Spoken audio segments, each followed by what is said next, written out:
کیا آپ کو اس بات کا پتہ ہے کہ جو میوکس ہے یعنی جو ریشہ آپ کے سائنسز سے بن کے آپ کے ناک کے تھرو یا آپ کے گلے کے تھرو وہ جاتا ہے، تو جناب یہ ریشہ دن میں کتنی حد تک پروڈیوس ہو سکتا ہے؟ ایک نارمل انسان دن میں تقریباً 1 لیٹر سے 1.5 لیٹر یا 1.5 لیٹر تک یہ ریشہ پروڈیوس کر سکتا ہے، اور یہ ریشہ یا ناک کے ذریعے باہر آتا ہے، اور اس کا میجر پورشن جو ہے وہ گلے میں جاتا ہے پیچھے، اور وہ ہم نہ جانتے ہوئے بھی وہ قدرتی طور پر ہم اپنے گلے کے ذریعے اتار رہے ہوتے ہیں اور وہ ہمارے پیٹ میں چلا جاتا ہے۔ تو یہ ریشہ نیچرلی بنتا ہے تقریباً نارملی ایک ایوریج انسان جو ہے دن میں تقریباً 1 یا 1.5 لیٹر تک یہ ریشہ پروڈیوس کر سکتا ہے۔ کبھی کبھار اس ریشے کی مقدار جو ہے وہ بڑھ سکتی ہے، اور اس حد تک بڑھ سکتی ہے کہ وہ ریشہ ہمیں فیل ہوتا ہے کہ جی ناک کے ذریعے باہر آ رہا ہے، گلے سے ہم بار بار یہ ریشہ جو ہے یہ تھرو کرتے ہیں، کھانسی کے ذریعے اس کو اٹھاتے ہیں، تو ناک، سائنسز اور اسی طرح لنگز، یہ پورا ریشہ ملا کے لیٹر یا اس سے زیادہ بن سکتا ہے دن کے اوقات میں۔ پھر جب یہ ریشہ زیادہ ہو جائے، خصوصاً ان کنڈیشنز میں کہ الرجک کنڈیشنز ہیں، کسی کو کرونک سائنوسائٹس ہے، کسی کو جو ہے تو ناک کی بیماریاں ہیں، کسی کو گلے کی بیماریاں ہیں، اپر ریسپیریٹری انفیکشن، کسی کو چیسٹ کی بیماری ہے یعنی کرونک obstructive پلمونری ڈیزیزز جن میں ایمفائزیما اور کرونک برونکائٹس، یا پھر ایکیوٹ کنڈیشنز میں ایکیوٹ برونکائٹس،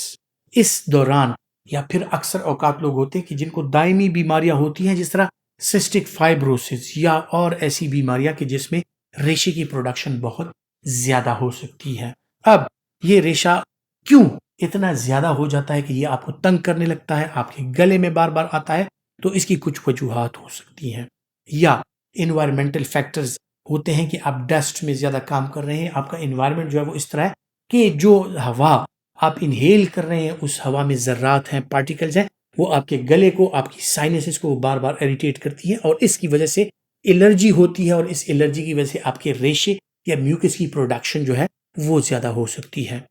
بعض دفعہ جینیٹیکلی کچھ ایسے فیکٹرز ہوتے ہیں کہ جن لوگوں میں الرجک رائنائٹس یا ایستما ہو، ان لوگوں میں ریشے کی پروڈکشن جو ہے وہ زیادہ ہو سکتی ہے۔ بعض لوگ کچھ الرجنز کو الرجک ہوتے ہیں، ان کی وجہ سے صرف جب ان کو ایکسپوز ہوتے ہیں یا وہ کھا پی لیتے ہیں کھانے میں، یا فزیکل ان کے ساتھ ان کانٹیکٹ آتے ہیں، تو ان کے چیسٹ کی ٹائٹنس، ان کے ریشے کی پروڈکشن اور یہ چیزیں زیادہ ہو جاتی ہیں۔ پھر اس کے علاوہ مختلف قسم کی دوائیوں کا استعمال ایسے ہے کہ مختلف قسم کی دوائیاں اس ریشے کی پروڈکشن کو بڑھا سکتی ہیں، اور آپ کا لائف سٹائل، اس میں اگر آپ ایریٹنٹ چیزوں کا استعمال کرتے ہیں، ویپ کا استعمال کرتے ہیں، اسموکنگ کرتے ہیں، یا آپ کسی ایسی جگہ پر ہیں کہ روڈ کے کنارے آپ کا کوئی کاروبار ہے، آپ بیٹھے ہیں، پروٹیکشن نہیں ہے، ڈسٹ ہے، گرد و غبار ہے، تو وہ بھی بالکل جب آپ سانس لیتے ہیں تو ایسے ہی جب آپ سگریٹ اسموکنگ کر رہے ہوتے ہیں، کیونکہ گاڑیوں کا دھواں، ان کا گرد و غبار، اور اگر آپ کا کاروبار یا آپ ایسی جگہ پر ہیں کہ آپ کا ایکسپوجر زیادہ ہے، خصوصاً ٹریفک وارڈنز کو اگر آپ دیکھ لیں تو ان لوگوں میں یہ پرابلم، سکن کی پرابلمز، آنکھوں کی پرابلمز اور یہ ریشے کی پرابلمز جو ہے یہ زیادہ ہو سکتی ہیں۔ اگر یہ ریشہ زیادہ بن رہا ہے تو آپ ان فیکٹرز پر سوچئے کہ کس وجہ سے یہ ریشہ زیادہ بن رہا ہے۔ اس ریشے کو کم کرنے کے لیے آپ کو کیا کرنا ہے؟ اس ریشے کو کم کرنے کے لیے آپ نے الرجن کے ساتھ اپنا جو کنٹیکٹ ہے وہ کم سے کم کرنا ہے۔ آپ ماسک کا استعمال کر سکتے ہیں، منہ ہاتھ آپ نے بار بار دھونے ہیں، کلی آپ نے بار بار کرنی ہے، ناک آپ نے بار بار صاف کرنی ہے، اور یہ چیز سنت میں اور ہمارے مذہب میں الحمدللہ 5 وقت کی نماز جو بندہ پڑھتا ہے اور وضو کرتا ہے، اس میں وضو کا طریقہ ہی ایسے ہے کہ آپ منہ کی کلی کرتے ہیں اور ناک کو صاف کرتے ہیں، ناک کو بلو کرتے ہیں، تو قدرتی طور پر وضو جو ہے وہ آپ کا ایک طریقہ علاج ہے۔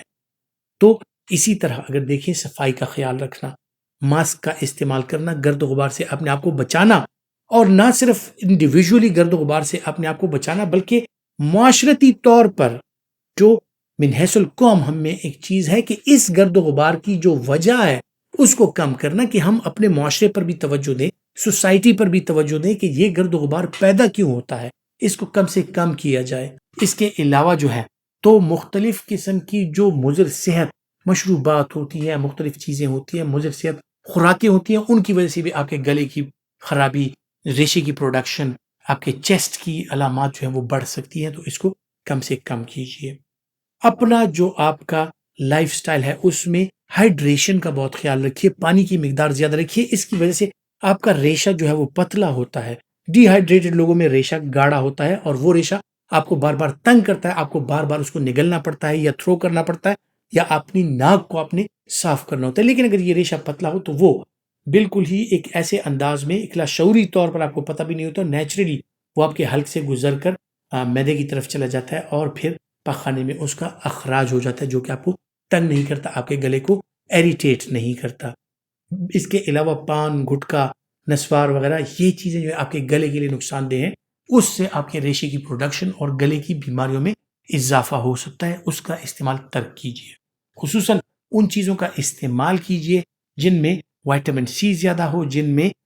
وائٹامن B12 ہو، بی کمپلیکس ہو اور فولک ایسڈ ہو۔ تو ہری سبزیوں کا اگر آپ استعمال کریں گے، اس کے ساتھ آپ کے ریشے کی پروڈکشن جو ہے یقینی طور پر کم ہوتی ہے۔ آپ اگر کھیرے کا استعمال کریں گے، اینٹی انفلیمیٹری بھی اس میں وہ ہے، اس میں پانی کی مقدار زیادہ ہے، اس میں منرلز ہیں، تو یہ آپ کے گلے کو بھی صاف رکھتی ہے اور اس کے ساتھ ساتھ جو ہے تو آپ کے ریشے کی پروڈکشن بھی کم ہوتی ہے۔ کوشش کریں ان چیزوں سے بچیں کہ جو آپ کو الرجی دیتی ہیں۔ کچھ لوگوں کو پتہ ہوتا ہے کہ کسی کو نٹس سے الرجی ہوتی ہے، کسی کو ڈرائی فروٹس میں کسی چیز سے الرجی ہو سکتی ہے، کسی کو جو ہے تو خوراک میں خصوصاً لوبیا، چنا، ان چیزوں سے الرجی ہو سکتی ہے۔ تو اگر آپ کسی چیز کو الرجک ہیں تو ان سے باز رہیے، ان سے دور رہیے، تاکہ آپ کے ریشے کی پروڈکشن جو ہے وہ کم سے کم ہو۔ پھر اگر آپ کا ریشہ زیادہ آتا ہے اور آپ لائف سٹائل ماڈیفیکیشن کے ساتھ آپ کی بیماریاں کچھ ایسی ہیں، کنڈیشن ایسی ہے کہ ریشے کی پروڈکشن کم نہیں ہو رہی، تو اس کے لیے پھر مختلف قسم کی چیزوں کا آپ سہارا لے سکتے ہیں کہ جن میں مختلف قسم کی اینٹی الرجک دوائیاں،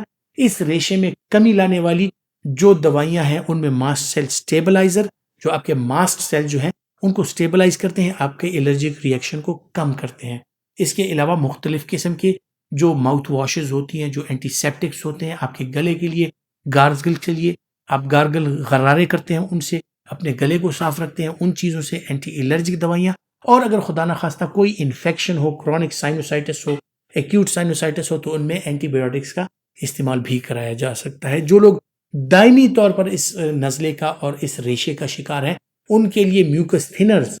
یعنی میوکولیٹر ساشے، ایسیٹائل سسٹین وغیرہ، ان کا استعمال بھی کرایا جا سکتا ہے کہ ان میں جو ریشہ ہے وہ پتلا ہو جائے، اس کو نگلنے میں یا تھرو کرنے میں یا باہر نکالنے میں جو ہے تو آسانی ہو سکتی ہے۔ تو ریشے سے پریشان جتنے بھی لوگ ہیں وہ پہلے اپنے لائف سٹائل پہ سوچیں، پھر اپنی ہائیجین کا خیال رکھیں، صفائی کا خیال رکھیں، ڈسٹ اور گرد و غبار، دھوئیں کی ایکسپوجر سے اپنے آپ کو بچائیں، ماسک وغیرہ کا، پروٹیکٹیو گاگلز کا استعمال کریں تاکہ آپ کا ایکسپوجر جو ہے وہ کم سے کم ہو۔ خواتین حضرات، امید کرتا ہوں کہ ہیلتھ ٹپس کے حوالے سے جو معلومات میں آپ کے ساتھ شیئر کرتا ہوں آپ کے لیے فائدہ مند ثابت ہوں گی، اور اگر آپ سمجھتے ہیں کہ فائدہ مند ہے تو یہ ویڈیو لائک کیجیے اور زیادہ سے زیادہ شیئر کیجیے۔ اپنا بہت سا خیال رکھیے گا۔ اللہ حافظ۔